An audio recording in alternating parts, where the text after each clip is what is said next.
प्रिय मित्रों, जयतु संस्कृतम। मैं वेदवती यादव आत्रेय ज्ञान कुंज यूट्यूब चैनल पर आप लोगों का हार्दिक स्वागत करती हूँ। आज हम आप लोगों के लिए महाकवि कालिदास विरचित अभिज्ञान शाकुंतलम के तृतीय अंक की कथा लेकर आप लोगों के समक्ष उपस्थित हुए हैं। पहले और दूसरे अंक की कथा हमने बता दिया है। आज हम आप लोगों को तीसरे अंक की कथा सुनाते हैं।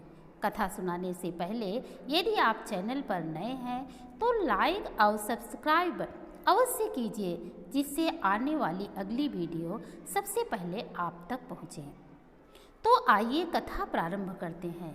दूसरे अंक में हमने देखा था कि राजा दुष्यंत शकुंतला से प्रेम करने लगा है और वह अपने मित्र माधव को अपनी माता के व्रत की पालना हेतु उसे राजधानी भेज देता है और स्वयं आश्रम में राक्षसों के उपद्रव को शांत करने के लिए आश्रम में आ जाता है। यहाँ तक तो थी तीसरे अंक की कथा। इसके बाद यहाँ तक तो दूसरे अंक की कथा थी और तीसरे अंक की कथा अब प्रारंभ होती है। पहले और दूसरे अंक की कथा यदि आप लोगों ने नहीं पढ़ा है तो प्लेलिस्ट में जा कर के उस कथा को अवश्य सुनिए और उसका आनंद लीजिए। तीसरे अंक की कथा यहाँ से प्रारंभ होती है। तीसरे अंक में कुशा को लेकर यजमान प्रवेश करता है और प्रसन्न होकर कहता है कि अब आश्रम में किसी प्रकार की कोई आपत्ति नहीं होगी, क्योंकि महाराज दुष्यंत अब आ गए हैं। वो इतने प्रभावशाली हैं कि उन्हें बाण चलाने की आवश्यकता ही नहीं होती है। केवल उनकी धनुष की टंकार से ही सभी बिंद दूर हो जाते हैं, अर्थात सारे आताताई जो हैं वे भाग खड़े होते हैं। उसके कहने का भाव यह है कि दुष्यंत के आ जाने से आश्रम में प्रसन्नता छा गई है और दूसरी तरफ ये होता है कि शकुंतला बीमारी से पीड़ित है और वह बहुत परेशान है। माना ये जा रहा है कि उस शकुंतला को लू लग गया है। लू लग जाने के कारण वह बहुत परेशान है। शिष्य कहता है कि शिष्य ऋतु से कहता है कि तब तक तुम एक कुशा को हाथ में पकड़ो, यानी तब तक एक कुशा मैं ऋतु को देकर आता हूँ। इस प्रकार से वह कुशा ऋतु को देता है। इतने में उसे प्रियंवदा दिखाई देती है, जो हाथ में खस का लेप और मृणाल युक्त कमल के पत्ते को लेकर जा रही है। शिष्य प्रियंवदा से कहता है कि ये तुम मृणाल युक्त कमल के पत्ते को और खस के लेप को, इन दोनों सामग्रियों को लेकर तुम कहाँ जा रही हो? प्रियंवदा कहती है कि शकुंतला को लू लग जाने के कारण वह अस्वस्थ हो गई है, उसी के लिए इसे लेकर जा रही हूँ। शिष्य प्रियंवदा से कहता है तुम इसको लेकर चलो, मैं उसके शरीर के शांति प्रदान करने के लिए यज्ञ शांति जल गौतमी के हाथ भेजता हूँ, और तब तक तुम उसकी सही से सेवा करना, यानी उसका सही से उपचार करना, क्योंकि वह कुलपति कर्ण की दूसरी प्राण है। यदि उसे कुछ हो गया तो कुलपति कर्ण तुम्हें माफ नहीं करेंगे, यानी वो नाराज हो जाएंगे। यह कहकर शिष्य चला जाता है। इसी बीच में राजा दुष्यंत काम पीड़ित अवस्था में आश्रम में प्रवेश करता है और सोचता है कि वह शकुंतला पराधीन है। इस बात को मैं अच्छी तरह से जानता हूँ, फिर भी मेरा मन उस शकुंतला की तरफ से उसी प्रकार नहीं लौटता है जिस प्रकार नीची भूमि से जल ऊपर नहीं चढ़ता है। राजा को एक ही विचार हमेशा आता है, वह हमेशा शकुंतला के बारे में सोचता रहता है और कामदेव को दोषी ठहराते हुए कहता है, हे फूलों के धनुष धारण करने वाले कामदेव और शीतल किरणों को धारण करने वाले चंद्रमा, तुम्हारी ये दोनों चीज़ें व्यर्थ हैं, अर्थात ये दोनों चीज़ें मुझे अच्छी नहीं लगती हैं, मेरे लिए बेकार हैं, क्योंकि तुम्हारे जो ये फूल के समान बाण हैं, ये ब्रज के समान मुझे लग रहे हैं, और शीतल चंद्रमा की ये किरणें अग्नि के समान लग रही हैं, अर्थात मुझे ये दोनों चीज़ें अच्छी नहीं लग रही हैं। राजा इधर उधर घूम रहा है और विचार कर रहा है कि कहाँ जाऊँ, क्या करूँ। उसे अकेलापन महसूस हो रहा है, क्योंकि उसके साथ में अब विदूषक भी नहीं है। अब वह किससे बात करे और क्या करे, इस तरह से विचार कर ही रहा था कि इतने में उसे मालिनी नदी के किनारे लता मंडप के पास में देखता है और सोचता है, लता मंडप को देखता है और सोचता है, चलकर देखता हूँ, हो सकता है शकुंतला यहीं पर हो। इतने में उसे धूल पर यानी बालू के ऊपर कुछ पैरों के निशान दिखाई देते हैं। इससे आभास हो रहा है कि शकुंतला इसी लता मंडप में होगी। इतने में देखता है कि शकुंतला लता मंडप के नीचे शिलापट्ट पर लेटी हुई है और प्रियंवदा एवं अनसुईया कमलनी के पत्ते से उसे हवा कर रही हैं। राजा उसे देखकर प्रसन्न हो जाता है और वृक्षों की ओट से छुपकर शकुंतला को देखता है। सखी शकुंतला शिलापट्ट पर लेटी हुई है और दोनों सखियां उसकी सेवा कर रही हैं। राजा सोचता है कि वृक्षों के ओट से छिपकर इनकी वार्तालाप सुनता हूँ। वह उनको देखता हुआ वहीं खड़ा रहता है और चुपके से उन लोगों की बातों को सुनता है। शकुंतला कहती है, क्या मेरी सखियाँ मुझे पंखा झल रही हैं? यानी उसको इतनी गर्मी थी कि उसको लग ही नहीं रहा था कि उसकी सखियाँ पंखा झल रही हैं। शकुंतला के ऐसा कहने पर दोनों सखियाँ आपस में एक दूसरे को देखने लगती हैं। इधर राजा भी अपने मन में विचार कर रहा है कि सचमुच शकुंतला बहुत अस्वस्थ हो गई है। क्या लू लगने के कारण इसको ऐसा हुआ है, अथवा जैसा मैं सोच रहा हूँ वैसा यह भी सोच रही है। फिर देखता है कि कमल नाल से बने जो कंगन शकुंतला पहनी हुई है वो इतने ढीले हो गए हैं कि वो गिर रहे हैं। यद्यपि वह अस्वस्थ है, पर उसके मुख की जो कांति है वह बढ़ रही है, यानी उसके मुख की सुंदरता नहीं जा रही है। वह शरीर से भले ही अस्वस्थ है। यदि लू के प्रभाव के कारण यह अस्वस्थ होती तो इस प्रकार का ताप सौंदर्य बढ़ाने वाला नहीं होता। लू से उसे के मुख की कांति मलिन हो जाती। यदि लू लगा होता तो उसके मुख की कांति मलिन हो जाती। निश्चित रूप से राजा इस तरह से सोच रहा है, निश्चित रूप से इसे कामदेव परेशान कर रहा है। जैसा मैं इसके बारे में सोच रहा हूँ उसी तरह से निश्चित रूप से यह मेरे बारे में सोच रही है। और इधर प्रियंवदा कहती है कि अनसुईया, जब से इस शकुंतला ने उस राजा दुष्यंत को देखा है तब से इसकी यह अवस्था हुई है, यानी तब से यह इस दशा को प्राप्त हुई है। उसके संताप का कारण राजा दुष्यंत ही है, अन्य कोई दूसरा कारण नहीं है। अनसुईया भी कहती है, हाँ मैं भी ऐसा ही सोच रही हूँ, चलो इसी से पूछ लेती हूँ।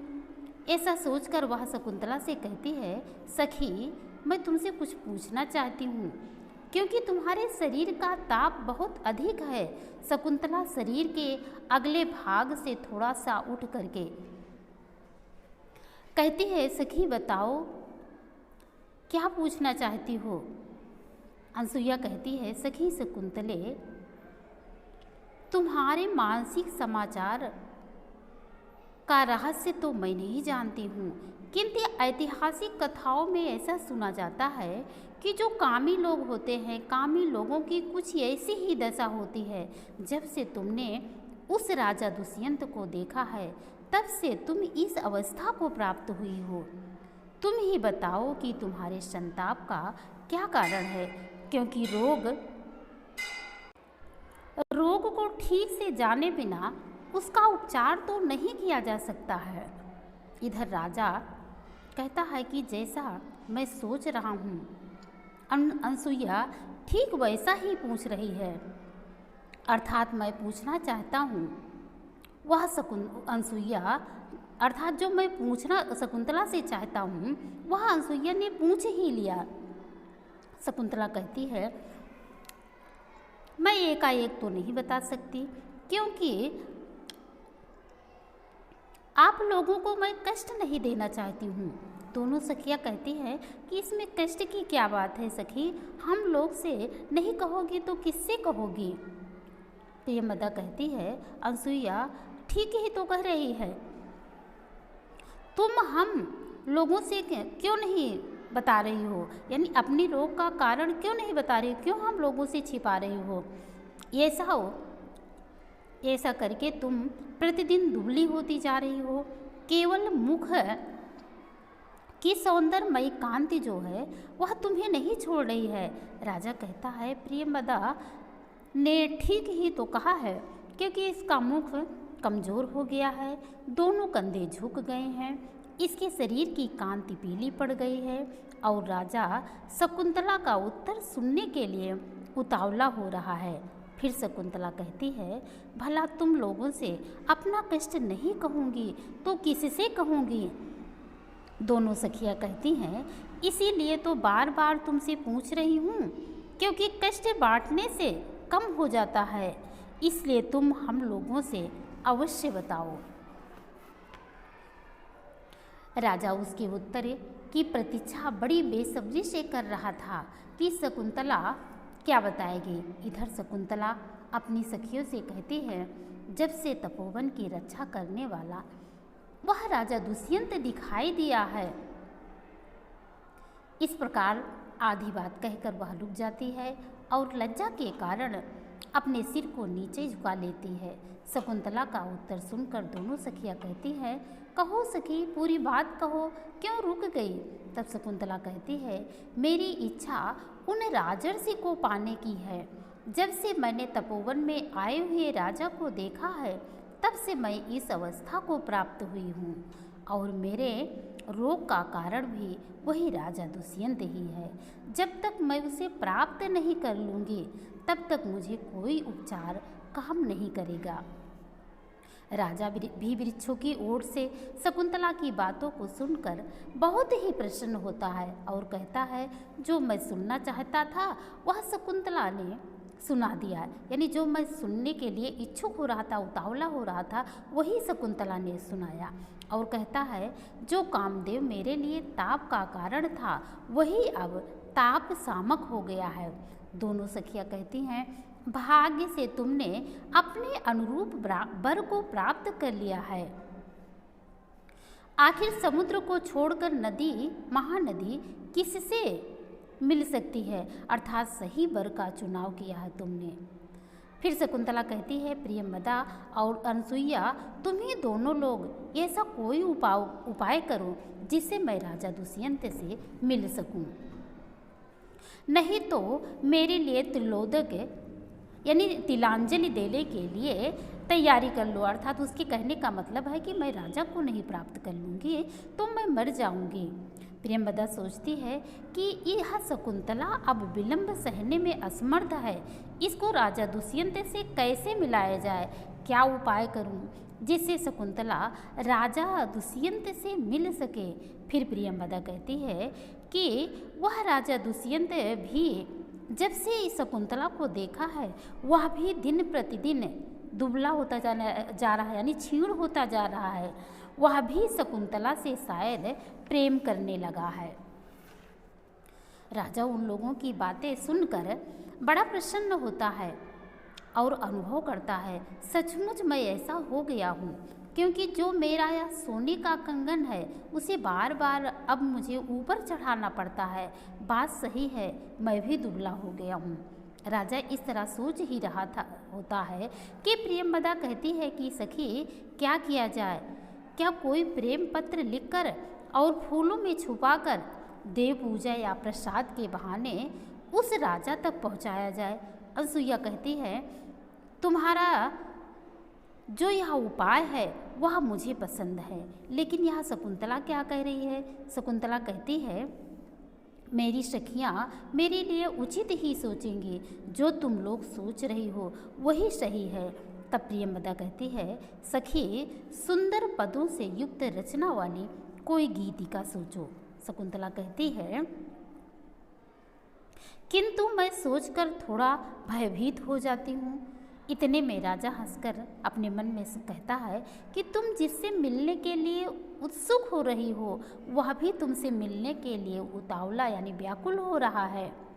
अर्थात प्रार्थी व्यक्ति लक्ष्मी को पाए या ना पाए, किंतु लक्ष्मी के द्वारा चाहा हुआ व्यक्ति कैसे लक्ष्मी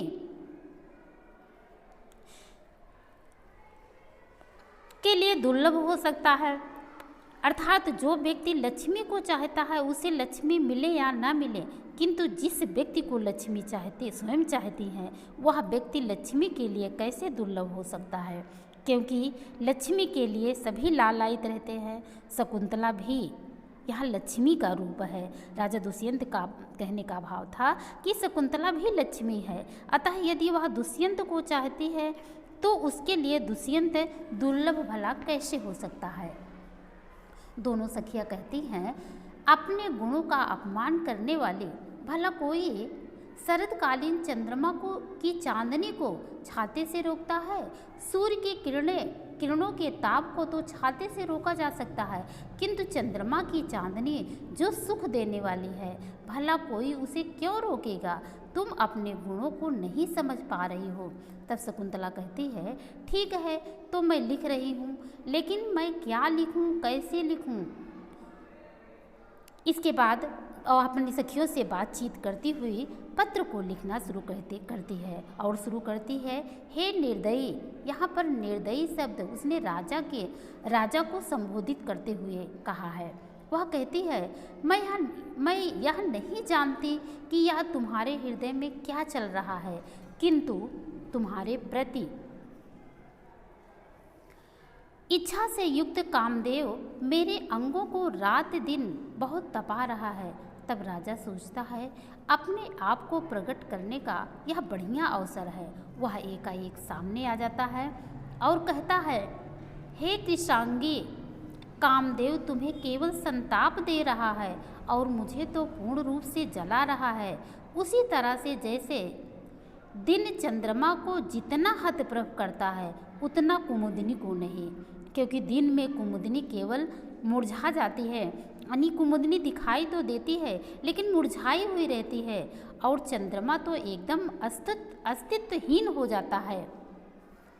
यहाँ पर चंद्रमा शब्द वह राजा दुष्यंत अपने लिए संबोधित कर रहा है और कुमुदिनी उस शकुंतला के लिए। उसके कहने का मतलब है, मैं तो एकदम से गायब ही हो गया हूँ, यानी एकदम अस्तित्वहीन हो गया हूँ, तुम तो केवल मुरझाई ही हो।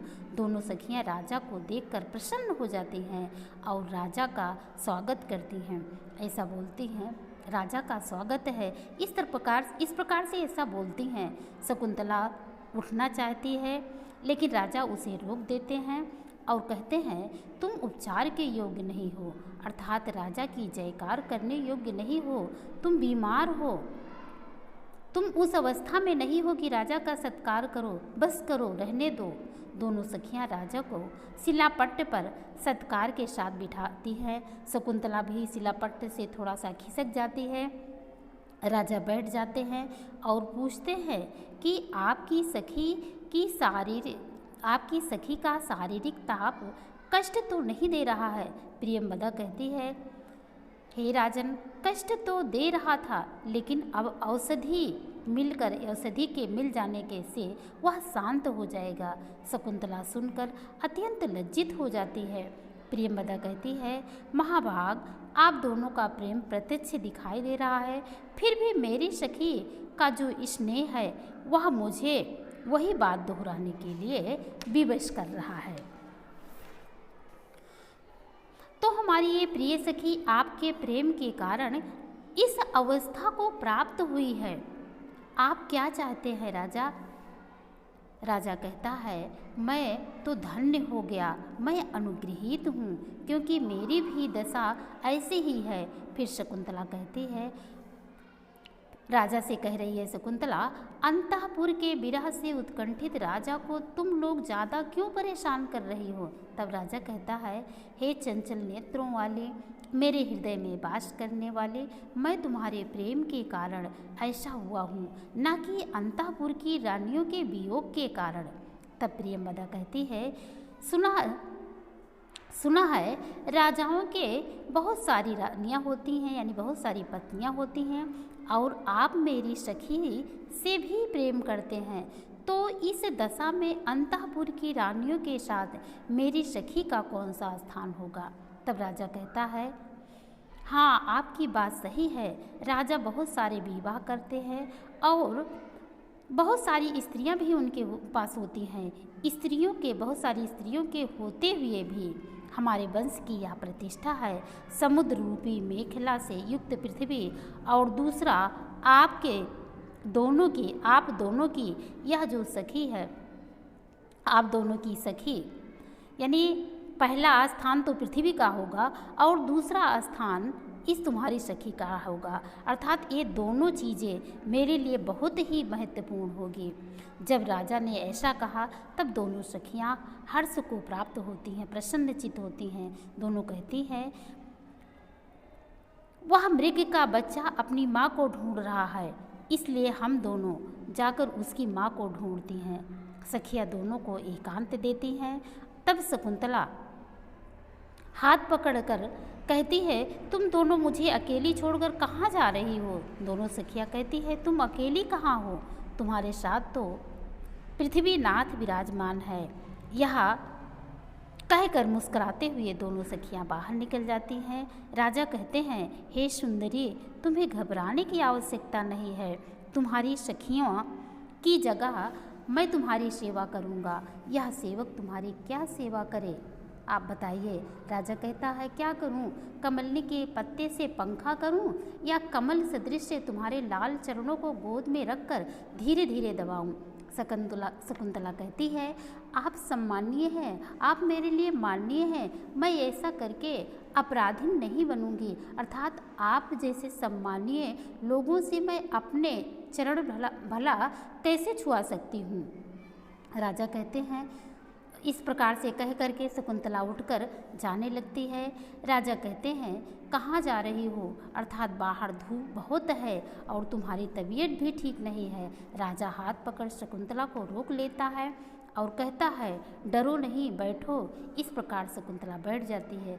तब राजा कहता है, बहुत सी क्षत्रिय कन्याएं गांधर्व रेवती से विवाह कर लेती हैं और बाद में उनके पिता उन्हें समर्थन दे देते हैं, ऐसा सुना जाता है, तो हम लोग भी गांधर्व रीति से विवाह कर लेते हैं। शकुंतला कहती है, मुझे छोड़ दीजिए, मैं पराधीन हूँ, अपनी दोनों सखियों से अनुमति तो ले लूँ। राजा कहते हैं, ठीक है, छोड़ दूँगा। फिर शकुंतला बोलती है, राजन कब छोड़ेंगे।